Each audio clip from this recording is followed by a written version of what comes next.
నమస్తే, నేను మీ ఈశ్వర్. ఈ6 న్యూస్కి స్వాగతం. వార్తల్లోని ముఖ్యాంశాలు. ఎంఐఎం అధినేత హైదరాబాద్ ఎంపీ అసదుద్దీన్ ఓవైసీ పార్లమెంటరీ సభ్యత్వం వివాదంలో పడింది. ఆయనపై అనర్హత వేటు వేయాలని కోరుతూ రాష్ట్రపతి ద్రౌపది ముర్ముకు పలువురు న్యాయవాదులు ఫిర్యాదు చేశారు. అటు పార్లమెంటరీ వ్యవహారాల శాఖ మంత్రి కిరణ్ రిజిజుకు పలువురు ఎంపీలు కంప్లైంట్ చేశారు. నిన్న ప్రమాణ స్వీకార సందర్భంగా ఆయన జై భీమ్, జై భీమ్, జై తెలంగాణ, జై పాలస్తీనా అంటూ నినదించారు. అయితే జై పాలస్తీనా అనడం బీజేపీ తప్పుపట్టింది. అసద్ చేసిన నినాదం సభలో కాసేపు గందరగోళం నెలకొంది.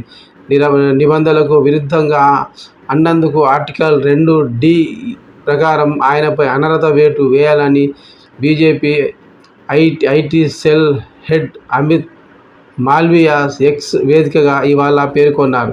పార్లమెంటు సభ్యుల అనర్హత విధి విధానాలు భారత రాజ్యాంగంలోని ఆర్టికల్ 102లో పొందుపరిచారు. అందులోని సెక్షన్ D ఏం చెబుతుందంటే, చట్టసభల్లోని సభ్యులు ఎవరైనా భారత పౌరులుగా కాకున్నా స్వచ్ఛందంగా వాళ్ళే విదేశీ పౌరసత్వాన్ని పొందినా, ఏదైనా వేరే దేశానికి విధేయతను ప్రకటించినా, కట్టుబడి ఉన్న ఆ సభ్యుడిపై వేటు వేయవచ్చని పేర్కొంది.